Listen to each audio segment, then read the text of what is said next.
Chers amis, Chouv, Boker Or, pour ce mercredi 19 du mois de mars et déjà 19 aussi du mois de Hadar. Ce chiour est très important pour cette année 2025 par rapport à toutes ces questions que vous êtes très nombreux à poser. Comment se passera Pessah de cette année, étant donné qu'il tombe Motzei Shabbat? C'est ce que je vous propose d'étudier ensemble, selon Maran Rav Ovadia Yosef. Encore une fois, moi je me réfère essentiellement donc au Rav Ovadia Yosef, par rapport à la préparation, et on a intérêt à vraiment être au courant. Alors ça peut être compliqué pour certaines personnes qui ne sont pas vraiment initiées, qui sont un peu perdues parce que c'est décalé. Quand est-ce qu'on fait le jeûne? Quand est-ce qu'on fait l'abdika? Qu'est-ce qui se passe pour cette année? À quel moment on brûle ou pas? De quelle façon le chametz, on s'en débarrasse le jour de Shabbat? Qu'est-ce qu'on mange pendant Shabbat? Toutes ces questions-là, c'est ce que je vous propose d'étudier Be'ezrat Hashem. Ce shiur nous est offert pour la réussite professionnelle rapide et éclatante de leur gendre Alexandre Kalfa Nabet, mari de Lévia, quel joli nom, Lévia, Yvonne Chaya Myriam, de la part de ses beaux-parents, Michel et Gilles Jules Yosef Abitbol. Quand je dis que c'est un très joli prénom, c'est le nom que j'aurais voulu donner à une fille, j'en avais eu une, Be'ezrat Hashem. Depuis toujours, j'aime vraiment beaucoup ce nom, Lévia, c'est un nom assez particulier qui se trouve dans la Torah, dans le Tanakh, dans Divrei Yamim, dans la Parashat Balak, Be'ezrat Hashem. En tout cas, Bracha ve'atzlacha yeshuot et un grand mazal par le biais de cette étude à Alexandre Kalfa Nabet, mari de Lévia. Il a fait, top, une grande pensée bien sûr pour tous nos otages, comme vous le comprenez bien. On doit tous faire des télim pour eux, penser à eux. C'est nos frères, ce sont nos sœurs qui sont dans un enfer qu'on ne peut même pas imaginer. Je sais pas. Ouf. Hashem Yazor, Vitananu Koach, Ve'echolet Latzet Mina Afela Leora Be'ezrat Hashem. En vous souhaitant à tous une excellente journée, une belle préparation à cette fête de Pessah. Il y a, pour arriver à ce mois de Nissan, alors nous allons essayer de faire vraiment quelque chose de clair pour que tout le monde puisse comprendre. Et je vous le demande s'il vous plaît, partagez ce chiour pour que tout le monde soit prêt à accueillir ce Pessah 2025, qui sera ou pas peut-être le dernier Pessah qu'on fera chez nous, ou peut-être déjà au Beth Amikdash, en espérant la Géoula. Dès que rentre le mois de Nissan, nous rentrons dans un mois exceptionnel. Le mois de renouvellement, le mois du printemps, le mois du renouvellement du mazal du peuple d'Israël. C'est un mois merveilleux. Il n'y a pas de tachanounim pendant tout le mois de Nissan. On ne monte pas au cimetière pendant le mois de Nissan. Bekitsour Ve'La'inyan, c'est un mois de vie. Moi, personnellement, c'est mon mois préféré de l'année juive.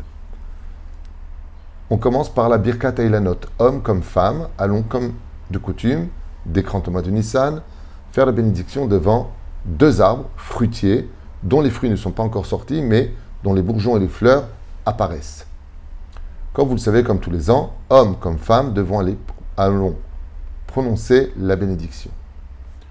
Quelques jours avant Pessah, juste quelques jours, pas une semaine ni 2 semaines, on cherche déjà le chametz, on finit le chametz de la maison, et si vraiment on a beaucoup de chametz et qu'on ne peut pas s'en débarrasser parce que ça coûte trop cher, ce serait trop compliqué, on le vend par le biais du Beddin, de la Rabbanut d'Israël ou de là où vous êtes, par le biais d'un Beddin qui fera la vente. Ensuite, vous le cloîtrerez dans un endroit kolchéou. Il n'y a pas besoin de marquer à tel endroit, à tel lieu, patati patata. Après, chacun son contrat. En tout cas, nous en Israël, on n'a pas du tout l'obligation dans ce domaine. Ve-zeouze. Nous avons le jeûne des Bechorot. Vous savez que le Créateur du monde a fait un miracle extraordinaire dont on n'a pas du tout notion ni conscience. Que Dieu, Kadosh Baruch Hu Boré Olam, a tué tous les premiers-nés égyptiens parce que Pharaon a tué les premiers-nés aussi des Hébreux. Nous devons notre vie, nous avons été sanctifiés en tant que Bechor, Be'ezrat Hashem, par ce biais-là. L'aîné, si vous préférez, a une sanctification très particulière. Prenons un exemple. Si le Kohen va faire l'ablution des mains pour bénir la Birkat Kohanim et qu'il n'y a pas de Lévi'im, il n'y a pas de Lévi pour lui faire l'ablution, qui ira remplacer le Lévi? Le Bechor. Ainsi donc, il y a le jeûne. Pour pouvoir éviter ce jeûne qui aurait lieu dans le cas échéant de cette année, le vendredi qui précédera Pessah. Dans ce cas-là, on fait un Sioum Masechet, c'est-à-dire qu'un érudit ou un étudiant viendra faire un Sioum Masechet, il finira une partie du Talmud sur lequel Be'ezrat Hashem Itbarach, il écoutera et pourra consommer. S'il a un enfant qui est né Bechor, mais l'enfant il ne peut pas jeûner, dans ce cas-là, il reviendra au père ou de jeûner ou d'aller au Sioum Masechet. Ainsi donc, il le fera pour chacun. Une mitzvah qu'on ne peut pas ignorer et qu'on n'a pas le droit d'oublier. Kimcha de Pisra n'est pas moins importante que toutes les lois de Pessah. Kimcha de Pisra consiste à prendre un panier ou donner de l'argent pour qu'une famille qui n'ait pas la possibilité d'acheter les matzot, le vin, de la viande, de le réjouir pour la fête de Pessah. Chacun à son niveau, chacun avec ses possibilités. Pour ceux qui sont avec nous, Toda Lael, nous avons le site où votre argent sera intégralement 100% transmis à toutes ces familles, tellement dans le besoin. Ainsi donc, chacun de nous devons participer. Un minimum pour ceux qui pourront, ce sera un minimum 500 shekels, surtout tout a augmenté, j'aurais même dû dire 700, peut-être 1000. Après, celui qui ne peut pas, il donne 50 shekels, 100 shekels, 150, mais que tout le monde participe à son petit niveau. Je me souviens que l'an dernier, il y a un enfant qui m'a dit « Je voudrais participer à Kimcha d'épicerie, il avait peut-être 6 ans, il a donné 10 shekels. Il m'a dit « C'est ce que j'ai réussi à mettre de côté. » Son argent dans le ciel avait une valeur inestimable. Aïkar la tête Mikol Alev, Kimcha d'épicerie. Ne pas oublier, c'est la fête de Pessah, d'acheter un présent à sa femme. Pessah, Shavuot et Sukkot. Par le mérite des femmes d'Israël, nous sommes sortis du pays d'Égypte. Sur ce, chaque personne, Be'ezrat Hashem, chaque personne, selon ses moyens, se doit d'acheter un beau vêtement à son épouse, ou, s'il a plus de moyens, un bijou en l'honneur de la fête de Pessah, Be'ezrat Hashem Itbarach. Et ainsi donc, nous avançons dans la fête. Préparation à la fête. Alors écoutez bien, là, on rentre dans le vif du sujet. Petit 1, préparer une bougie de 48 heures. Eh oui, parce que nous allons entrer dans le Shabbat. Ouvrez bien grand vos oreilles. Nous n'avons pas le droit, pendant Shabbat, de préparer pour Yom Tov. Donc, je me dois de préparer le vendredi les repas de Shabbat, ainsi que ceux du Leil HaSeder, car je ne peux pas pendant Shabbat préparer pour Yom Tov. Yom Tov peut préparer pour Shabbat si je fais le Eruv Tafshilin, mais dans le cas échéant, nous avons Shabbat puis Yom Tov. Donc, si je veux être opérationnel, je me devrais de préparer avant, donc le vendredi qui précédera Shabbat, ce fameux Shabbat Agadol d'ailleurs, pour lequel je me dois d'être prêt. Préparer ma bougie, préparer mes repas et tout ce qui s'ensuit. Mais avant d'y arriver, nous avons l'abdika de Chametz. L'abdika de Chametz, le fait de chercher avec la bougie, avec la bénédiction, ceux qui ont l'habitude de faire à la hache, vous savez, les grillades, ça se passera jeudi soir, tout simplement. Jeudi soir. Le jeudi qui précède le Shabbat de Pessah. Je cherche mon Chametz, je réunis mon Chametz et je le brûle le vendredi matin, veille de Shabbat. Ainsi donc, j'ai tout débarrassé le Chametz a été vendu, mais je peux encore consommer du Chametz. Jusqu'à quand je peux consommer du Chametz? Jusqu'à Shabbat matin, en Israël, 10h06. Zéou. Après cela, il est strictement interdit de consommer du Chametz. Alors, comment on va faire? Deux choses à retenir. C'est très simple, même si ça paraît compliqué. Ouh là là, non. Écoutez, comprenez, et vous verrez que c'est très simple. C'est de prendre des pitotes, parce que le problème qu'on a, c'est que la matzah, de par elle-même, pour nous les Sfaradim, elle est indigne de mésonote. Ce n'est pas encore Pessah. Seulement, on va revenir sur ce point-là. Je prends simplement des pitotes qui ne font pas de miettes, que je mets bien dans un sac hermétique. Quand je viens pour manger à table, je mets, à la limite, d'ailleurs, je vous conseille de prendre que du Chat Pa'amis ce Shabbat-là. Pourquoi? Parce que quand on va finir le repas de Shabbat, je ne peux pas faire la vaisselle, puisqu'après, je parle de Seuda Shlishit, Ken. Après, je vais être obligé de laver, mais pourquoi tu laves? Puisque ces plats-là, ils sont chametz. Donc vous prenez que du chat pami. Prenez pour ce repas du chat pami. Comme ça, vous êtes tranquille. La vaisselle chametz est rangée. C'est tellement simple. Chat pami pour ce Shabbat exceptionnellement.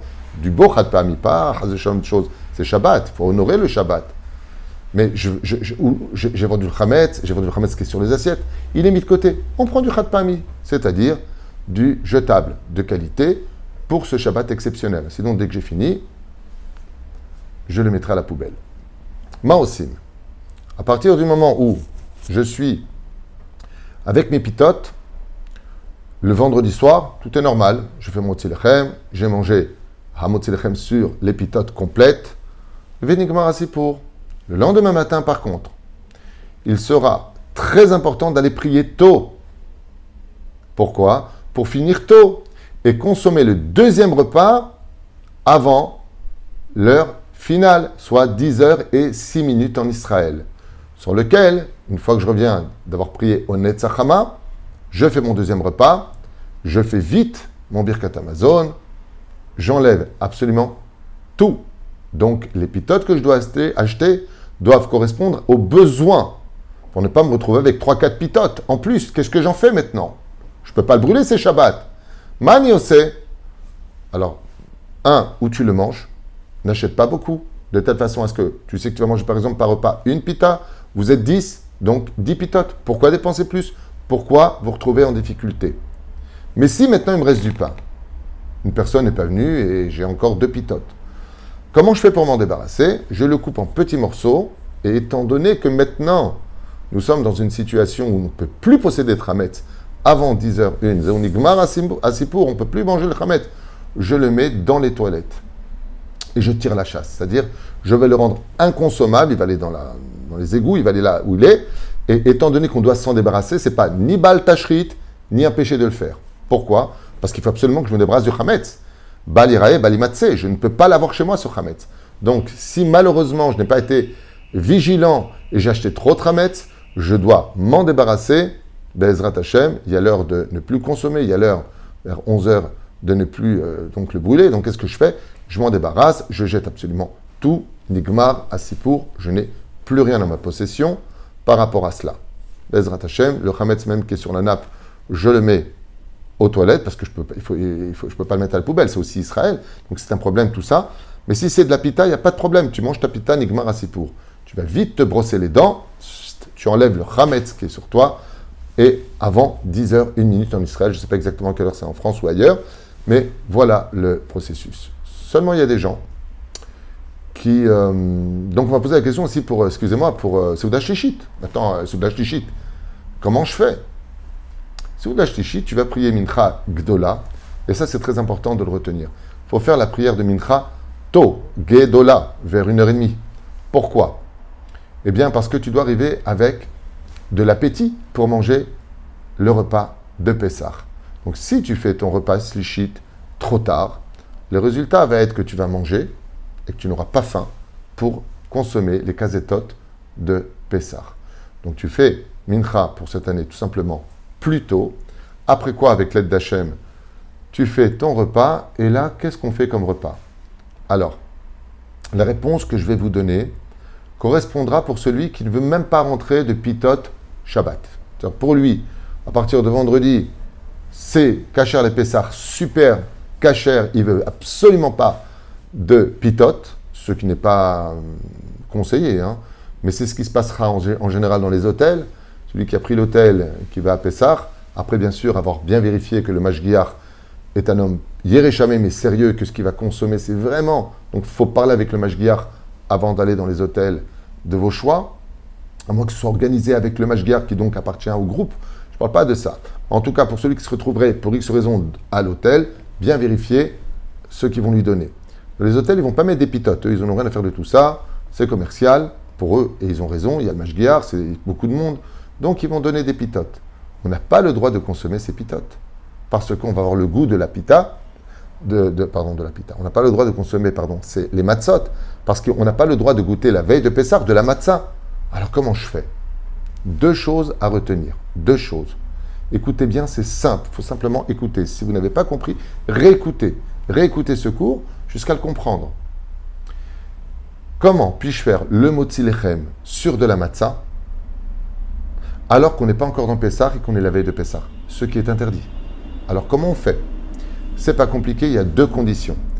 Un, que la matzah soit complète, pas cassée. Je répète, matzah complète, car si elle est cassée, la bénédiction est mésonote. Donc, petit 1, matzah shlema. La matzah carrée ou ronde, comme vous voulez, mais pleine, complète, qui manque rien. Je la prends et je la mets dans, par exemple, de la soupe très chaude. Il faut que ça soit très chaude. Je la trempe à l'intérieur et je la ressors. Qu'est-ce qui va se passer? La matzah va s'imbiber du goût, du bouillon, de la soupe, de ce que vous voulez. Je peux le mettre aussi dans du jaune d'œuf, par exemple, avec de la farine de matzah. Donc je le mets et je le mets dans l'huile, par exemple. Donc il va griller, il va s'endurcir. La bénédiction dans ce cas-là, étant donné que nous sommes malgré tout pas dans Pessah, mais c'est-à-dire qu'on n'a plus le droit d'en consommer, je prépare mes matzot pour ou mes 3 repas, chose qui n'est pas vraiment utile, prendre la pita, il n'y a aucun interdit à ça, bien au contraire, c'est bien de faire un motzi lahem sur le pain, c'est pas encore l'heure. Mais si vraiment tu as trop d'enfants à la maison, c'est compliqué, le père il est pas là, il peut pas aider, dans ce cas-là, vous préparez la quantité de matzot trempés. Attention, il faut que le bouillon soit très chaud, vraiment très chaud. Et donc je le trempe à l'intérieur complètement, je le sors, je le mets de côté, il va s'assécher, mais quand je vais goûter le goût, il aura le goût du bouillon et ne pas le goût de la matzah. Et la bénédiction sera Hamotzi lechem min haaretz. Tout simplement. Donc celui qui ne veut pas se prendre la tête avec les pitotes, non, je jette, j'ai plus, tu prépares les matzot trempés dans le bouillon, dans la sauce, dans ce que tu veux, la soupe, dans l'huile avec comment ça s'appelle le jaune d'œuf, voilà, c'est ça que je cherchais. Vous savez comment on a l'habitude de faire.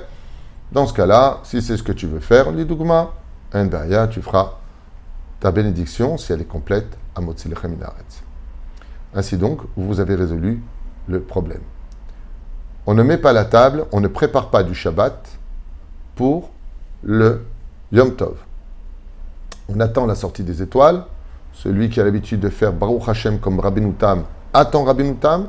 Celui qui le fait à la sortie des étoiles à l'heure prescrite dans le Loar Shnati, c'est-à-dire le calendrier, le sortira à ce moment-là. Et à partir du moment où c'est sorti, Baruch Hamavdil Ben Kodesh Lechol, et il pourra, Be'ezrat Hashem, préparer le temps que le mari revienne de la Beth Knesset. Vous savez que la prière d'Arvit est très particulière parce qu'il y a le Hallel en entier qui se chante à la synagogue. Et je rappelle aux femmes et aux jeunes filles qu'elles sont tenues, elles aussi, exceptionnellement, c'est la seule fois dans l'année, de réciter à la maison le Hallel avec la bénédiction en entier. Qu'elles n'oublient pas de le faire, elle fait partie déjà, ce Hallel fait partie du Seder de Pessah. Ainsi, les hommes le font à la synagogue, avec les enfants, les femmes le font à la maison, et ensuite, hop, on prépare la table, puisque la nourriture a été faite, comme on l'a dit juste avant, préparée avant Be'ezrat Hashem, l'entrée de Shabbat. On a préparé, comme je vous le dis, la bougie, le Shaon Shabbat, tout est préparé. Et là, on change des habits de Shabbat. Une fois que Shabbat est sorti, on met nos habits de Yom Tov en l'honneur Be'ezrat Hashem de la fête de Pessah. Et dans une joie incommensurable, immense, une ambiance magnifique de feu, d'amour, d'harmonie, Be'ezrat Hashem, quand le mari rentre, on refait le Kiddush Be'ezrat Hashem. Et pendant ce Kiddush, là vous le verrez dans tous vos Sidurim, dans tous les livres de prière, là-bas on inclura tout simplement la Havdalah telle qu'elle est marquée dans le Sidur pendant le premier Kiddush de cette veille de Pessah, Motzei Shabbat de cette année.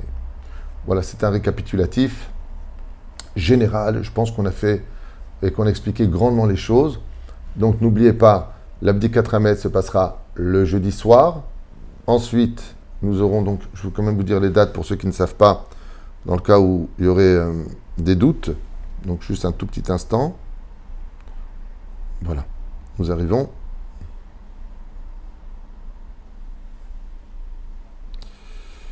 Alors,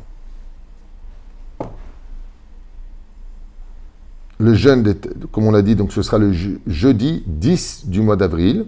Le jeudi soir, donc 10 du mois d'avril, l'abdikat hametz, on le brûle le vendredi matin. Et ensuite, on rentrera dans le 12 du mois d'avril, soit le 12, c'est-à-dire le Yud Dalet, donc Shabbat Agadol, Paracha de Tzav. Et comme vous pourrez le réécouter, faites le repas comme on l'a fait. Si maintenant vous avez décidé de manger de la matzah metogenet ou de la matzah, trempée bien entière, comme on l'a dit, dans le bouillon à l'intérieur Bezrat Hashem, eh bien à partir de ce moment-là, vous pourrez faire la Seuda Shlishit, comme je vous l'ai dit de cette façon-là. Mais le Rav Ovadia, il dit que celui qui a par exemple mangé des pitotes le vendredi soir et le samedi matin, donc avant l'heure prescrite, comme je vous l'ai dit, 10h10, je voulais vérifier avec vous. Voilà, c'est ça que je voulais vous montrer. Sauf Achilat Chametz à 10h06. Donc à 10h06, on arrête de manger le Chametz. Biur Chametz, c'est-à-dire ne plus posséder du tout de Chametz, 11h25. Voilà, ce sont les horaires ici en Israël, officiels pour nous. Bezrat Hashem. Et déjà à 10h, cessez de tout manger, qu'il n'y ait plus du tout de Chametz. Si vous restez, comme je vous l'ai dit, vous, tout petit, et vous direz la phrase une fois de plus, Kol Chamira Deika de Birchuti de l'Obirchuti. Vous redirez cette phrase en disant tout le Chametz qu'il y a là n'est pas à moi, je le rends Efker, c'est-à-dire qu'il n'a pas de propriétaire. Bezonigmar Asipo. Si maintenant des gens donc ont mangé le vendredi soir et le samedi matin, tôt, avant l'heure de la pita, et qu'ils ne veulent pas faire les matzot, je ne sais pas quoi, dans ce cas-là, Maran Rav Ovadia Yosef dit que, étant donné qu'on a tout préparé le vendredi, qu'ils mangent du riz, qu'ils mangent des pommes de terre. D'ailleurs, il donne une liste ici, dans sa halachot, ce géant de la Torah, qui nous a permis, voilà. Nachon asot seuda shlishit bematzah mevushelet, donc comme je vous l'ai dit, mevushelet qui a été cuite. Vavarech alav amotzi lachem el birkat Amazon pour la seuda shlishit. Veyesh lagdim seuda zo lifne sauf shaat ishit shalayom. Donc on vous a dit avant quelle heure, c'est-à-dire comme il le rappelle ici, dayenu shalosh shaot kodem tzetek kochavim, maximum de la seuda shlishit, c'est ça. 3 heures avant que ne sorte le Shabbat, pour qu'il ait de l'appétit pour manger. Maintenant,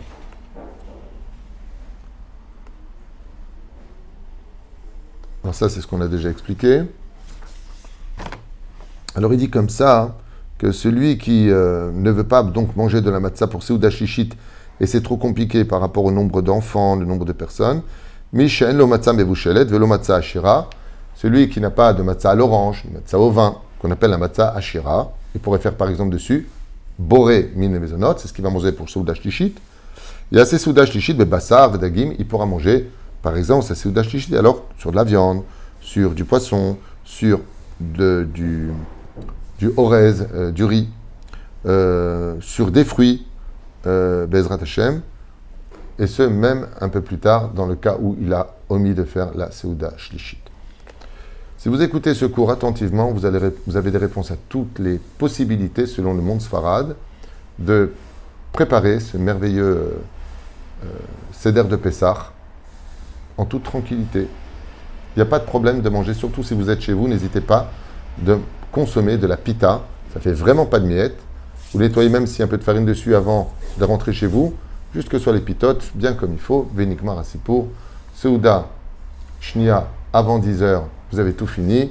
S'il reste un tout petit peu de quoi, vous le mangez. Si vous n'avez pas fini de le manger, vous le jetez dans les toilettes, vous tirez les toilettes, vous mettez même comment ça s'appelle, l'économica, de l'eau de javel, pour vraiment que ça ne soit pas consommable, qu'il perde son identité de Chametz.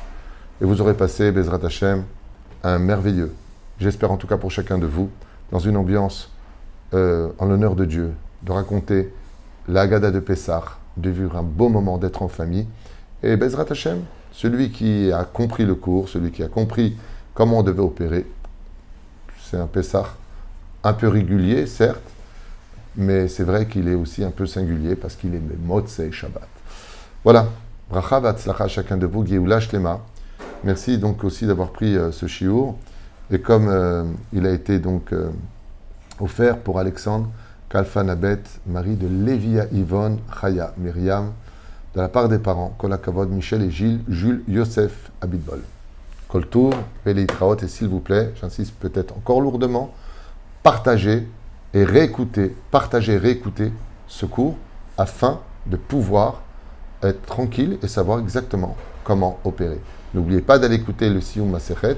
Il y en a qui disent que même les femmes, elles auraient dû faire le jeûne, patati patata, Valvassov, ça s'adresse essentiellement aux hommes. Donc il est bon qu'un homme prenne par exemple un des gâteaux de la Séouda qui est fait pour le Siyum Masechet et qu'il apporte aussi à sa femme, qu'elle goûte de ce gâteau. Et ainsi donc, tout est rentré dans l'ordre pour chacun de nous, comme la volonté de Dieu nous le demande.